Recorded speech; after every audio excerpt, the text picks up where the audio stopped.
Good afternoon. मैं धर्मेंद्र कुमार राय और Unacademy judiciary के यूट्यूब चैनल पे आप सभी का स्वागत करता हूं। तो सबसे पहले आप ये रिप्लाई करें कि क्या मेरी आवाज़ आप तक बिल्कुल क्लियर पहुंच रही है या नहीं। फिर उसके बाद हम लोग आगे की चीज़ें को शुरुआत करेंगे। पहुंच रही है या नहीं, तो फिर उसके बाद हम लोग सेशन की शुरुआत करेंगे। पहले थोड़ा सा जान लेते हैं अनअकैडमी के बारे में।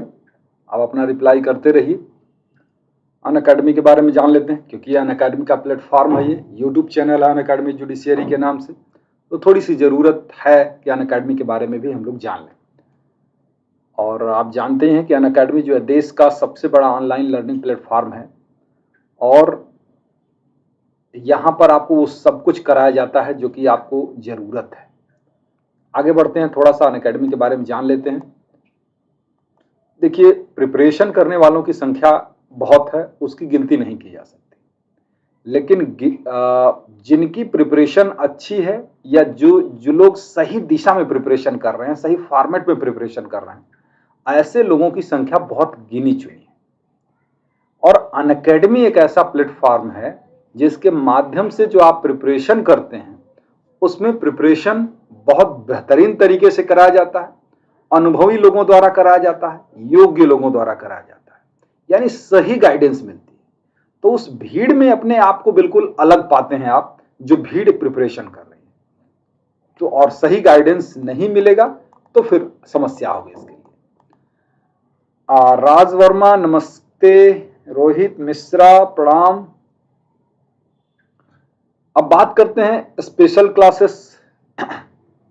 एक्चुअल में यहां पर दो तरीके की क्लासेस चलती हैं। एक क्लास जो होती है स्पेशल क्लास होती है और दूसरी क्लास जो होती है वो प्लस क्लास होती है। क्या अंतर है इन दोनों क्लासेस में? प्लस क्लास जो है वो निशी नमस्ते रोहित, है ना। प्लस क्लास जो है वो उसके लिए वही बच्चे कर पाते हैं जो सब्सक्रिप्शन लिए हुए हैं, और स्पेशल क्लास वो बच्चे भी कर पाते हैं जिन्होंने सब्सक्रिप्शन नहीं लिया हुआ है, जिन्होंने सब्सक्रिप्शन लिया हुआ है, तो दोनों लोग हो जाते हैं। तो ये स्पेशल क्लास और प्लस क्लास की कुछ कॉमन खासियत है, उनको जान लेते हैं क्या है। इंटरेक्टिव लाइव क्लासेस होंगी, लर्नर्स के साथ पोल होंगे आपके, जैसा कि अभी मैं करने वाला हूं। आपको कोई डाउट हो तो हैंड रेज कर सकते हैं आप। आपकी क्लास कभी मिस नहीं होगी क्योंकि नोटिफिकेशन उससे पहले आपको जाएगा, और लेक्चर के नोट्स आपके उपलब्ध हो पाते हैं और कभी भी कहीं भी बैठ के प्रिपरेशन कर पाते हैं। माधवी चौधरी और रंजना चौधरी, नमस्ते बच्चों। अभी हम लोग जो है ऑब्जेक्टिव क्वेश्चन करने वाले हैं। है तो ये सीआरपीसी के क्वेश्चन, और पर्पज हमारा ये है उत्तराखंड एपीयू जिन लोगों ने भरा है उनकी प्रिपरेशन कराई जाए। लेकिन जहां कहीं भी, चाहे आप सीबीआई एपीयू दे रहे हो, चाहे किसी स्टेट की पीसीएसजे का एग्जामिनेशन दे रहे हो, चाहे कोई भी एग्जामिनेशन हो जिसमें सीआरपीसी सब्जेक्ट में है, उसमें ये क्वेश्चन आपको बहुत काम के साबित होने वाले हैं। और ये सिर्फ आज का नहीं, ये पूरे महीने में कराने वाला हूं आपको। तो जितना भी पॉसिबल हो पाएगा उतने अच्छे अच्छे क्वेश्चन मैं आपको सॉल्व कराऊंगा। Anamika Verma, good afternoon. नहीं बेटा, कल नहीं हो पाई थी। कल मैं थोड़ा सा बाहर था, चाह के भी मैं क्लास आप लोगों की नहीं ले पाया, उसके लिए मैं आप लोगों को असुविधा हुई, उसके लिए क्षमा चाहेंगे। तो ये देखिए, हमने बताया था दो तरीके की क्लासेस होती हैं, एक प्लस क्लासेस और एक स्पेशल। प्लस क्लासेस की क्या खासियत है? बेस्ट एजुकेटर होते हैं जो अनअकैडमी के, वो पढ़ाते हैं इस पर। इंटरेक्टिव लाइव क्लासेस यहाँ भी होंगी, लाइव टेस्ट आप दे सकते हैं, लाइव क्विज आप कर सकते हैं, और सिस्टमेटिक तरीके से आपको कोर्स पूरा पढ़ाया जाएगा। पीडीएफ फॉर्मेट में आपको सिलेबस भी मिल जाएंगे। तो ये सारी चीज़ें हैं इसमें।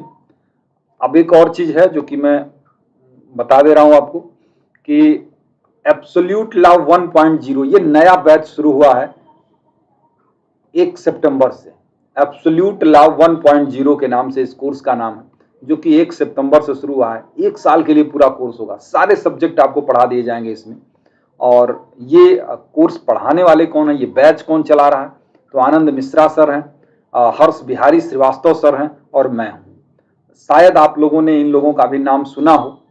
और आपने देखा है हर्ष बिहारी श्रीवास्तव सर की हिंदी में कई गाइड आती है, यूपी से है हर्ष बिहारी श्रीवास्तव सर, और ये भी यूपी से ही हैं। अनअकैडमी जो क्या नाम बता रहे थे, मैं भूल गया थोड़ा सा नाम, तो ये सर हैं। उसके अलावा मुझे तो आप थोड़ा बहुत जानते ही हैं, तो ये मिलके बैच चला रहे हैं। ये सारे सब्जेक्ट आपको चल रहे हैं इसमें, ये सब कुछ पढ़ाया जाएगा अगले 6 महीनों में, और उसके बाद बचे हुए सब्जेक्ट पढ़ाए जाएंगे। पहले ये सब्जेक्ट पढ़ाए जाएंगे।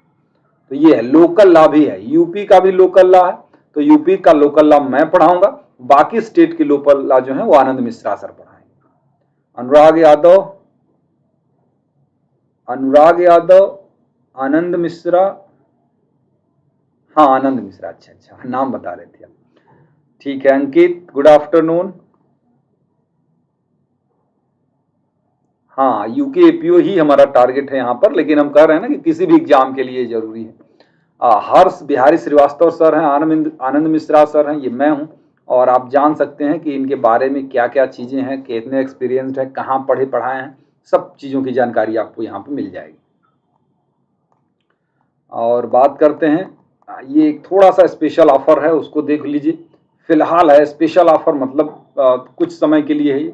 12 मंथ का, 18 मंथ का और 24 मंथ का अगर आप सब्सक्रिप्शन लेते हैं तो 1 मंथ, 2 मंथ और 4 मंथ का सब्सक्रिप्शन फ्री हो जाएगा। यानी 12 महीनों का लेंगे तो 13 महीने, 18 का लेंगे तो 20 महीने, और 24 महीनों का लेते हैं तो 28 महीनों का सब्सक्रिप्शन आपको इस समय मिलेगा। कब तक मिलेगा? 9 सितंबर तक। उसके बाद ये ऑफर हो जाएगा खत्म। ठीक है, चलिए आगे बढ़ते हैं। फिर यहाँ पे एक सुविधा ये है कि ऐसा नहीं है जैसे कि ऑफलाइन कोचिंग में आप लोग देखते हैं 1 टाइम पेमेंट होता है और लाखों रुपए फीस होती है। यहाँ फीस बहुत कम है।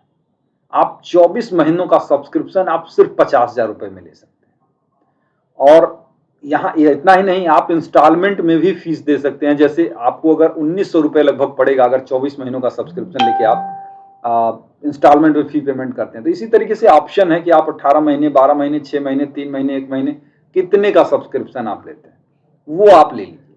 उसके अलावा जो फीस स्ट्रक्चर दिखाई दे रहा है उसमें सिर्फ आपको ये काम करना है, राय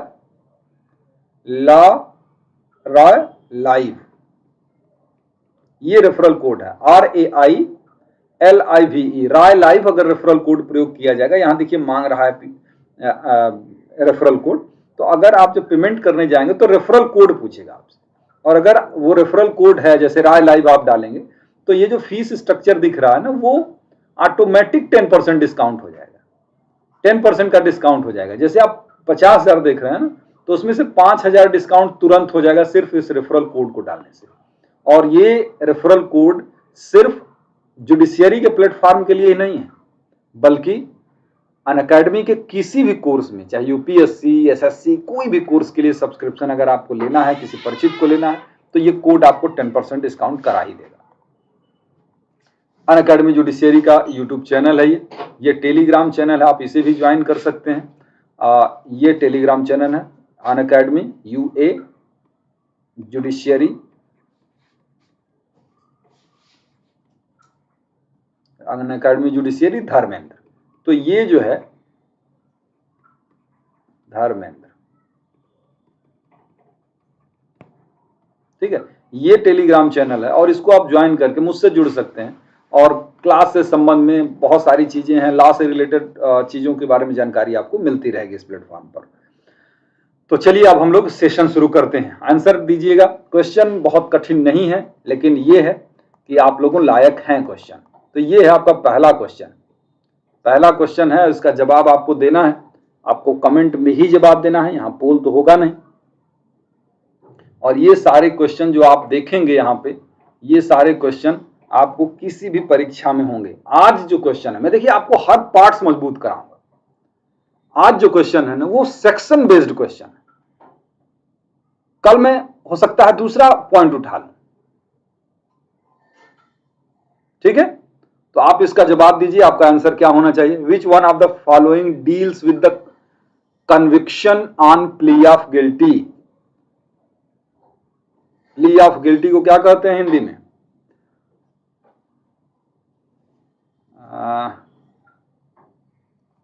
अपराध को स्वीकार करना ड्यूरिंग ट्रायल, वो कौन से सेक्शन के अंतर्गत है ये बताइए, कौन सा है इसमें ऑप्शन सही है, बताइए जल्दी जल्दी। अंकित, उजाला, माधवी, राज, जल्दी जल्दी बताइए ताकि आपका समय भी बर्बाद ना हो और हम लोगों का डिस्कशन भी हो जाए, है ना। अनामिका,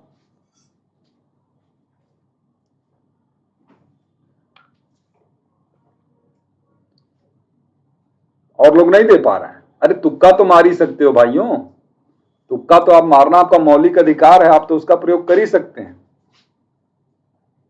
अनुराग यादव, निशी,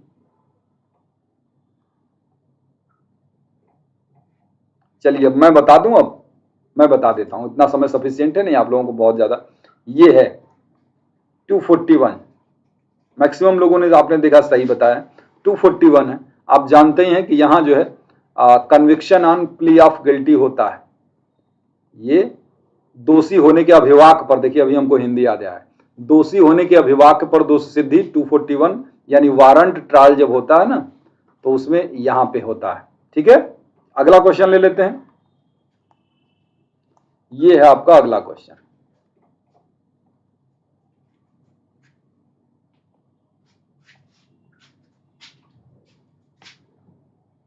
ये है आपका अगला क्वेश्चन, इसको सॉल्व करिए कि which of the following section deals with appeal by state government against sentence, यानी राज्य सरकार द्वारा दोष सिद्धि के विरुद्ध अपील किस धारा के अंतर्गत की जाती है, बताइए जल्दी जल्दी।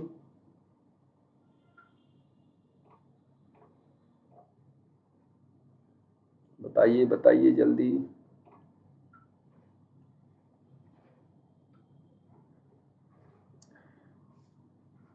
निशी, उजाला, अंकित, बताइए बच्चों, बताइए जल्दी जल्दी, आप लोग भी बताइए। राज,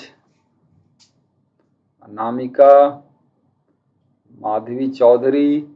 आज अगर आप लोगों ने ज्यादा सही सही बताया ना तो कल मैं क्वेश्चन का स्टैंडर्ड कठिन कर दूंगा, फिर अपना समझिएगा आप लोग। इसलिए आ भी रहा है तो कुछ गलत बताइए ताकि क्वेश्चन कठिन ना बनाने पाए। हाँ बिल्कुल, जितना बताए हैं आप लोग सही बताए हैं। ये सेक्शन नंबर 377 है, यानी कि ऑप्शन नंबर ए। चलिए आगे बढ़े, फिर आगे बढ़ते हैं। ये है आपका अगला question,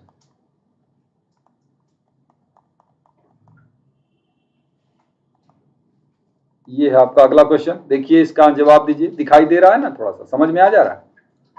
Which of the following deals with non-compliance with provision of section 164 or section 281 of CRPC? ठीक है, तो इसका जल्दी से ऑप्शन बताइए।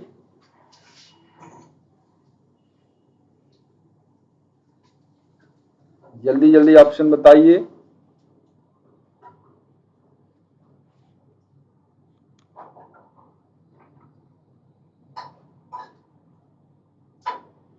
नेटवर्क प्रॉब्लम है क्या बच्चों, नेटवर्क प्रॉब्लम है?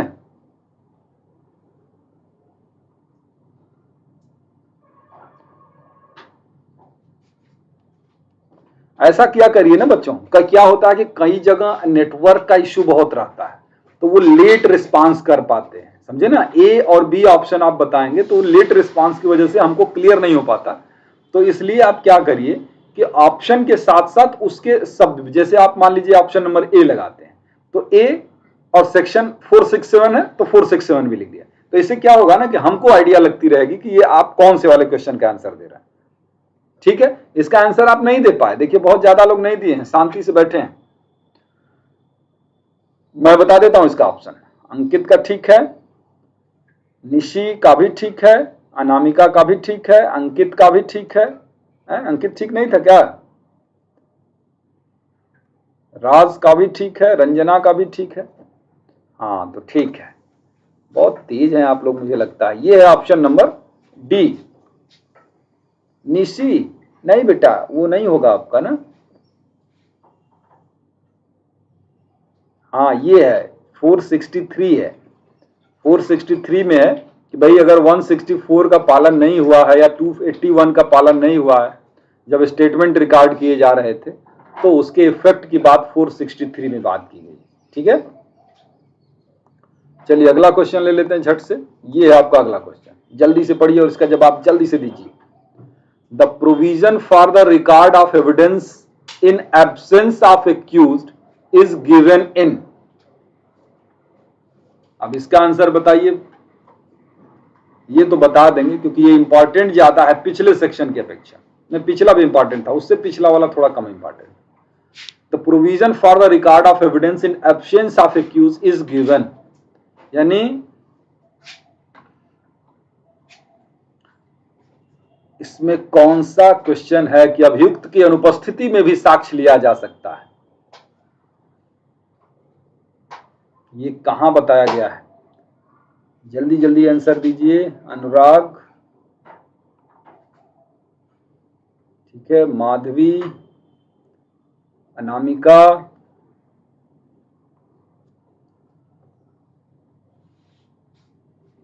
बिल्कुल ठीक है, बताते रहे, मैं देख रहा हूं। सेक्शन नंबर 273 में जनरल रूल बताया गया है कि एक्यूज्ड के प्रेजेंस में ही एविडेंस लिया जाना चाहिए, एक्यूज्ड के एब्सेंस में एविडेंस नहीं लिया जाना चाहिए। और इसी के लिए आप उसके एक्सेप्शन के रूप में सेक्शन 205 पढ़ लेते हैं। इसी के एक्सेप्शन के रूप में सेक्शन 273 का प्रोविजो देख लेते हैं।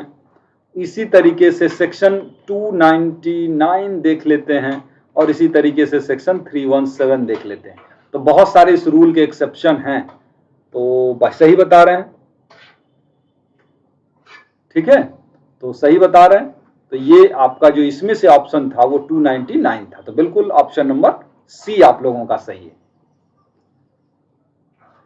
अगला चीज, अगला answer, power to summon material witnesses or examine person present is provisioned under, यानी कि कुछ जो महत्वपूर्ण साक्षी है उनको समन करने और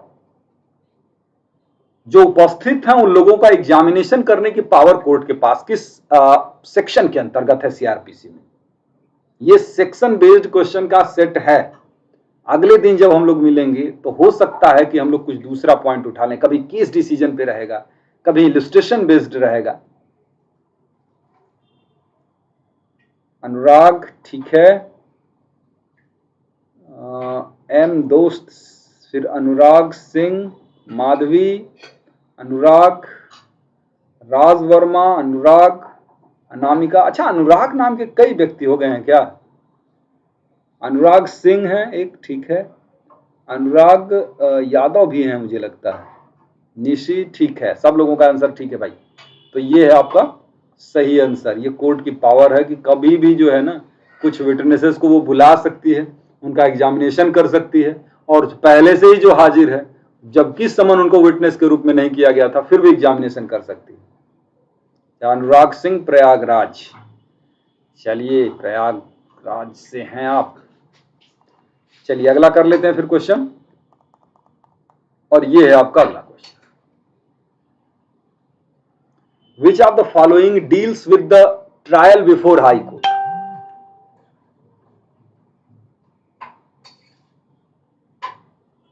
हाई कोर्ट के समक्ष विचारण के संबंध में कौन सी धारा उल्लेख करती है? इसका आंसर दीजिए। देखिए, थोड़ा थोड़ा ही सही, लेकिन जब तक आपका एग्जामिनेशन आएगा ना अच्छे खासे आप प्रैक्टिस कर चुके होंगे। बिल्कुल ठीक है अनुराग, अंकित ठीक, एम दोस्त ठीक, माधवी ठीक है, रोहित ठीक है, अनुराग सिंह ठीक है, राज वर्मा ठीक है, और अनुराग यादव ठीक, ठीक, सबका ठीक है, अनामिका वर्मा, चलिए सबका ठीक है। और ये है ऑप्शन नंबर डी, यानी सेक्शन 474 में है। सेक्शन 474 में बताया गया। चलिए अगला क्वेश्चन ले लेते हैं जल्दी से, ताकि आप लोगों का ज्यादा से ज्यादा क्वेश्चन कवर हो पाए। एक तरीका तो बेटा ये भी है कि अब हम लोग आपसे पूछे ही नहीं और बस बताते हुए आगे बढ़ जाए, वो काम मैं बाद में करूंगा। अभी तो आपको अच्छे से मैं आराम से क्वेश्चन सॉल्व कराऊंगा। जब आपका एग्जामिनेशन नजदीक आ जाएगा तो मैं बहुत सारे क्वेश्चन वहां पे सॉल्व कराऊंगा और जल्दी जल्दी। पहले अगला क्वेश्चन का जवाब दीजिए। Judgement of acquittal on ground of unsoundness of mind is covered under, ये पूछा गया क्वेश्चन है कई बार कि इस आधार पर कि कोई अभियुक्त पागल है, विकृत चित्त है, और उस आधार पर दोषमुक्ति का निर्णय किस धारा के अंतर्गत दिया जाता है। ठीक है,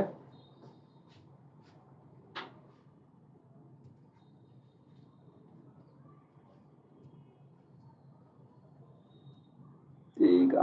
अंकित गड़बड़ हो गया मुझे लगता है, अंकित थोड़ा गड़बड़ हो गया। रोहित ठीक है, अनुराग भी ठीक है, अनुराग ठीक है, निशी ठीक है। ये है 334, सेक्शन 334 जो है ना, वही होता है judgement of acquittal on ground of unsoundness of mind. कई बार पूछा गया क्वेश्चन है ये कि विकृत चित्तता के आधार पर दोष मुक्ति का निर्णय। अगला क्वेश्चन ये है, अगला क्वेश्चन ले लीजिए। Which of the following prohibits a public servant concerned in sale not to purchase or bid for property? यानी कि पब्लिक सर्वेंट को ऐसी कौन सी धारा है जो कहती है कि किसी सेल में जिसमें कि आप हितबद्ध हैं उस प्रॉपर्टी को आप बोली नहीं लगा सकते, उसको खरीद नहीं सकते आप।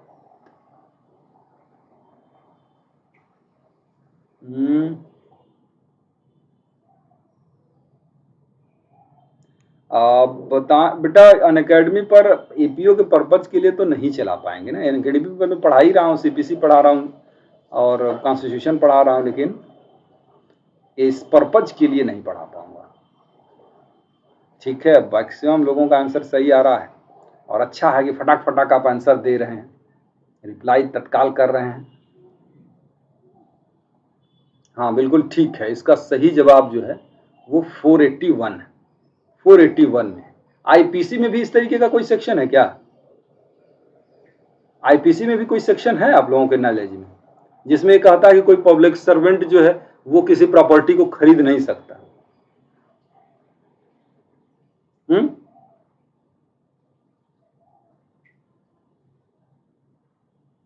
कौन सा सेक्शन है ये? आईपीसी का सेक्शन मैं पूछ रहा हूं आपसे। इसी तरीके का आईपीसी में भी तो है। आईपीसी में सेक्शन कौन सा है? 168 होगा ना, करेक्ट हूं मैं? 168 होगा। इसी तरीके से अगर टीपीए में भी जाते हैं ना तो टीपीए में भी मना करता है कि अगर जज हैं आप, इस तरीके की चीजें हैं, तो आप जो है 136 के अंतर्गत आप उस प्रॉपर्टी को नहीं खरीद सकते। था ना?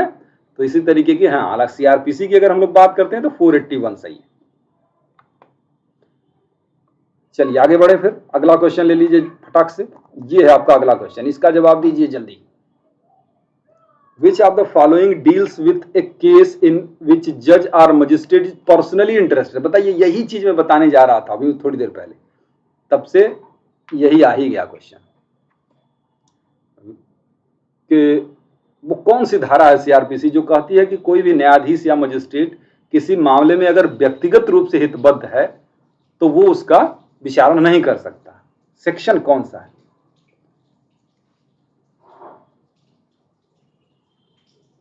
ठीक है, रंजना ठीक है, रोहित, माधवी, अनामिका, अनुराग यादव, अनामिका वर्मा। हाँ बिल्कुल, सबका आंसर सही जा रहा है अभी तक। विशाल, हाँ बिल्कुल ठीक है, 479 में पर्सनली इंटरेस्टेड है। पर्सनली इंटरेस्टेड पर्सन किसी प्रॉपर्टी को और किसी मामले में निपटारा नहीं कर सकता, क्योंकि नेचुरल जस्टिस का रूल है ये कि कोई भी पर्सन अगर किसी मामले में खुद हो, कोई भी व्यक्ति अपने मामले में न्यायाधीश नहीं हो सकता। अगला क्वेश्चन है, आप देखिए। कि which of the following deals with the acquittal और conviction for cases under chapter 19 of the code, यानी चैप्टर नंबर 19 के अंतर्गत एक्विटल यानी दोष सिद्धि या दोष मुक्ति का निर्णय किस धारा के अंतर्गत दिया जाता है? ये किस धारा के अंतर्गत दिया जाता है? आप बताइए जल्दी से, तो मैं आंसर बताऊं।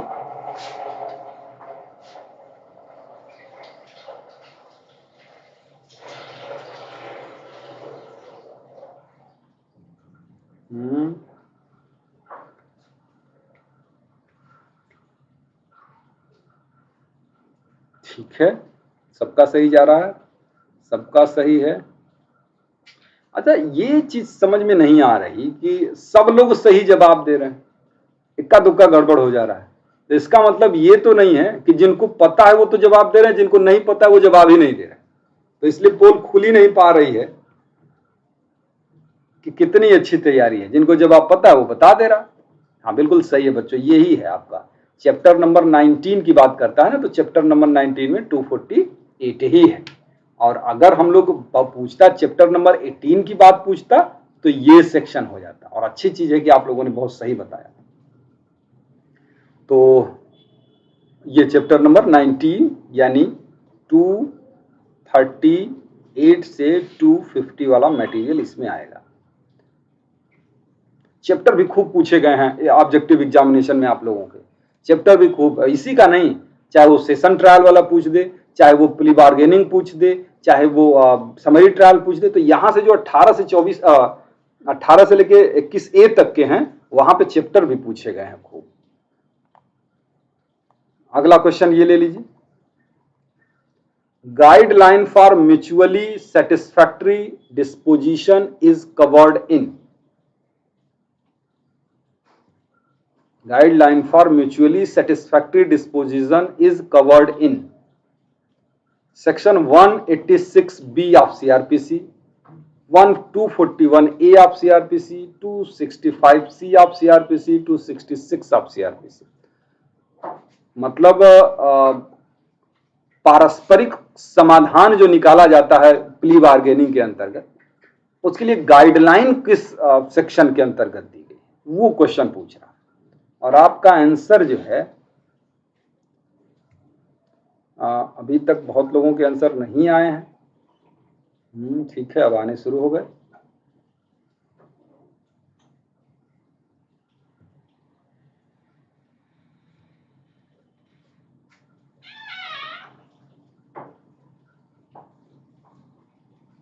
चलिए बहुत बढ़िया है, ठीक। हाँ यही आंसर है आपका। एक गलत हो गया, अनामिका का गलत हो गया। कि अनामिका हमारा मन रखने के लिए ऐसा कर रही है, क्योंकि हमने थोड़ी देर पहले कहा था कि कुछ गलत बताएंगे आप लोग तो मन लगा रहेगा मेरा भी, तो इसीलिए हो सकता है अनामिका गलत बता रही है। ये 265C है ना, इसी यही है guideline for mutually satisfactory disposition. चलिए अगला ले लेते हैं जल्दी से, और ये है आपका अगला question, provision to conduct record of examination of the accused is given. मतलब कोई कन्फेशन जो होता है एक्चुअल में, समझ रहे हैं ना, पर्पज यही है, कोई जो कन्फेशन होता है जो या अदर स्टेटमेंट जो रिकॉर्ड किए जाते हैं, उनका तरीका क्या हो, किस तरीके से रिकॉर्ड किए जाएंगे। तो वो ऑप्शन क्या आ रहा है, वेरी गुड,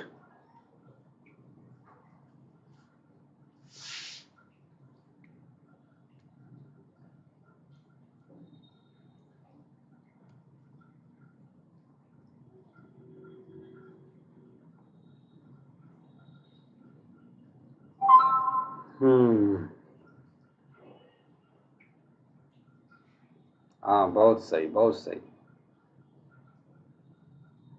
ये आप लोगों का ऑप्शन ये सही है। ठीक है, ये सही है, ये 281 में बताया गया है। 281 अभी थोड़ी देर पहले हमने डिस्कस भी किया था। 164 और 281 में अगर नहीं पालन होता तो प्रभाव कहां जाएगा। आप लोगों ने सही जवाब तो दिया था, 463 में जाएगा।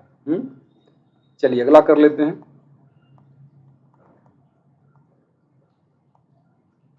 ये है आपका अगला क्वेश्चन, देख लीजिए, इसका आंसर दीजिए। विच of the following section deals with the execution of commission. Execution of commission यानी कि कमीशन का निष्पादन के संबंध में कौन सी धारा डिस्कस करती है? अरे बहुत बढ़िया अंकित, बहुत बढ़िया।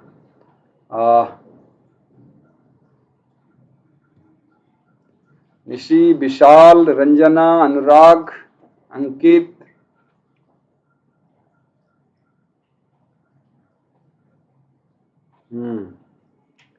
हाँ पूछे जाए, देखिए कमीशन के संबंध में क्वेश्चन है सीआरपीसी में, तो कमीशन का एग्जीक्यूशन 284 में, कमीशन इशू करने के संबंध में 284 में, ठीक है ना, और जेल में बंद व्यक्ति के लिए कमीशन निकालना 271 में। तो ये तीनों सेक्शन याद रखिएगा, क्योंकि कमीशन के संबंध में ये तीनों बहुत इंपॉर्टेंट है। 286 एग्जीक्यूशन है, इशू किया जाता है 284 में, और अगर कोई व्यक्ति जेल में बंद है तो उसके लिए कमीशन के संबंध में बात करता है 271। चलिए अगला कर लेते हैं फिर। ये अगला क्वेश्चन, अगला क्वेश्चन कर लीजिए। Which of the following deals with the substance of execution to be stated? अभियोग का सारांश बताए जाने से कौन सी धारा संबंधित है? अभियोग का सारांश बताए जाने से कौन सी धारा संबंधित है? राज वर्मा बताइए जल्दी। 252, 251, 152, 249।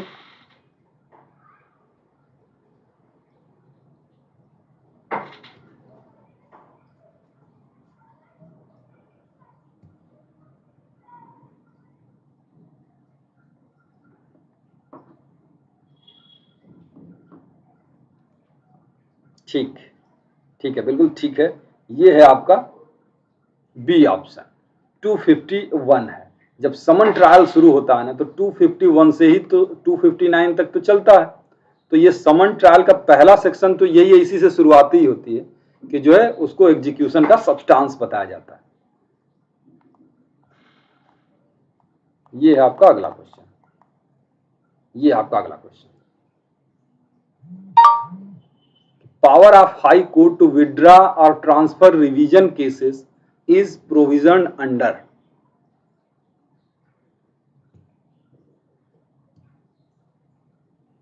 बताइए इसका। अरे इतना इजीली आप लोग बता रहे हैं, ये सेक्शन कैसे बच्चों आप लोगों को याद है? ये तो बहुत पूछा नहीं गया है। हमने तो इक्का दुक्का क्वेश्चन ऐसे भी डाल दिए हैं ना, जो जनरली नहीं पूछे गए हैं, लेकिन हम आपको चेक करना चाहते थे कि आपको क्या स्थिति है। तो ये सेक्शन तो वैसे पूछा नहीं गया, लेकिन आप भी एकदम फटाक से मेरा क्वेश्चन आया और आपका आंसर हाजिर, पूरा सीआरपीसी रट डाले हो क्या है। ये है सेक्शन नंबर 402, यानी कि ऑप्शन नंबर बी। अगला क्वेश्चन ले लेते हैं, अब खत्म ही होगा, घबराइएगा नहीं, क्योंकि हम लोग टाइम भी ओवर कर रहे हैं और कोई दिक्कत नहीं है, क्वेश्चन पूरा हो जाए छोड़ देंगे। पावर टू सस्पेंड और remit sentence is provision under, यानी कि किसी पनिशमेंट के परिहार और निलंबन के संबंध में प्रोविजन कौन से धारा में है? इसमें सही ऑप्शन क्या है आपके हिसाब से? ये तो आसान क्वेश्चन हो गया आप लोगों के नॉलेज के हिसाब से ना, लेकिन हाँ ये है कि ये क्वेश्चन कई बार आया है, इसलिए पूछना भी जरूरी था। ये सारे क्वेश्चन जो है बहुत बार आए हैं।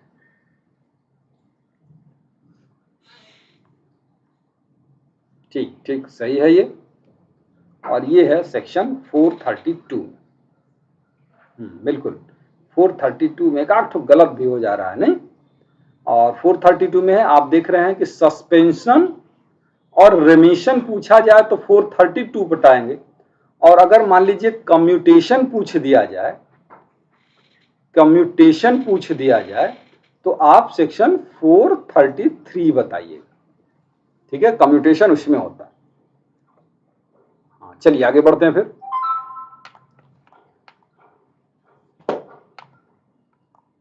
ये है आपका अगला क्वेश्चन।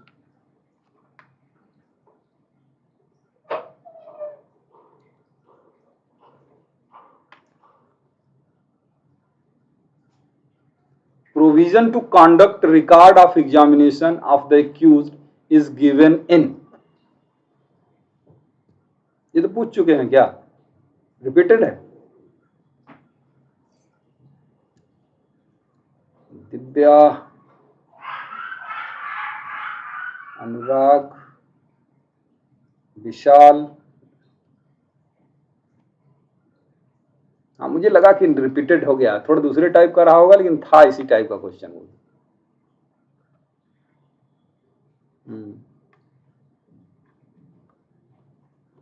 चलिए ये हो गया, चलिए अगला क्वेश्चन कर लेते हैं। ये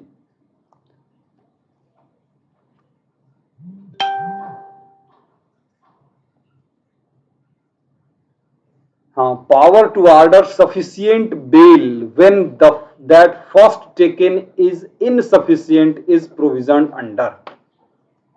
सफिशियंट बेल देने के लिए ऑर्डर कर सकता है जब कोर्ट को लगता है कि यहां इनसफिशियंट बेल दी गई है। कौन से सेक्शन के अंतर्गत?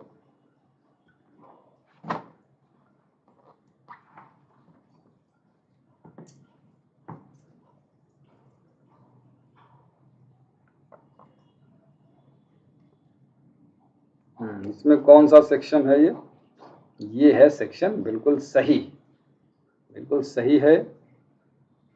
और ये सेक्शन है 443, है ना। सफिशियंट बेल नहीं होती है तो उसको और बेल देने के लिए आदेश कर सकता है। चलिए अगला क्वेश्चन ले लीजिए जल्दी से। ये है आपका फेवरेट क्वेश्चन अगला।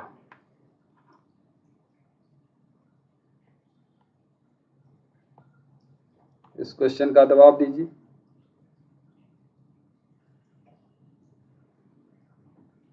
कि report of the mutually satisfactory disposition to be submitted before the court comes under. ये क्वेश्चन पिछला नहीं था, इसी सेक्शन से था। ये इंपॉर्टेंट ज्यादा है, भले आसान लग रहा होगा लेकिन ये इंपॉर्टेंट ज्यादा है कि जो पारस्परिक रूप से समाधान निकाला जाता है ना, उसके लिए एक रिपोर्ट तैयार की जाती है। वो रिपोर्ट किसके अंतर्गत तैयार की जाती है? सेक्शन 265 के डी के अंतर्गत रिपोर्ट तैयार की जाती है। और उस पर सब लोग सिग्नेचर करते हैं जितने लोगों ने उस मीटिंग में भाग लिया है। अरे कितना क्वेश्चन है भाई। The provision for special reason to be recorded in certain cases is covered under. यानी कुछ मामलों में स्पेशल रीजन लिखना पड़ेगा। ये कौन सा सेक्शन है? कौन से सेक्शन में बताया गया है? बताइए इसका आंसर।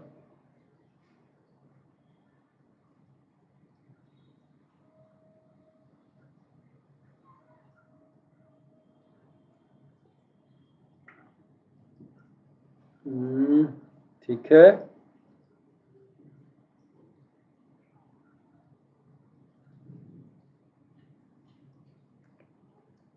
हाँ ठीक ठीक है, यही सही है। ये है सेक्शन 361 में, है ना। आप जो वहां भी देखे होंगे, जब आप पढ़ते होंगे सेक्शन 354, तो जजमेंट को लिखने में ना, वहां पे 354 का जो क्लास नंबर 3 है कि जिसमें डेथ सेंटेंस भी दिया जा सकता है और लाइफ इम्प्रिजनमेंट भी दिया जा सकता है और उसमें दिया जाएगा डेथ सेंटेंस, तब ऐसे मामलों में स्पेशल रीजन को लिखना पड़ेगा कोर्ट को। क्लास नंबर 4 ये कहता है कि जिन मामलों में आप 1 साल से ऊपर का पनिशमेंट और सजा 3 महीने से कम देते हैं, ऐसे मामलों में भी स्पेशल रीजन लिखना पड़ेगा। तो अगला क्वेश्चन ये है कि the provision for the record of evidence in absence of the accused is given in. ये तो हो चुका है ना। हाँ ये हो चुका है। हाँ तो क्वेश्चन भी आपका हो गया कंप्लीट। तो अब आप लोगों ने, जितने लोगों ने जवाब जो दे रहे थे उसके हिसाब से अगर मैं बात करूं तो सबकी परफॉर्मेंस बहुत अच्छी थी। और इसी तरीके से आप लोग समय थोड़ा सा निकालिए, आधे घंटे का, और हम लोग पर डे जब तक कि आपकी परीक्षा नहीं हो जाती ना, तब तक हम लोग इस तरीके से अच्छे अच्छे क्वेश्चन की प्रैक्टिस करते रहेंगे। तो आज के सेशन के लिए बस इतना ही। उम्मीद है कि आप लोगों को अच्छा लगा होगा, अच्छा लगा होगा और फायदेमंद भी होगा। तो ठीक है बच्चों, bye bye. Vishal, Anamika, Ranjana, Divya, Anurag, Nishi, Ankit,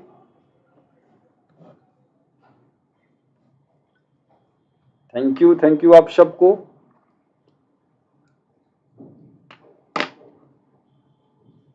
thank you.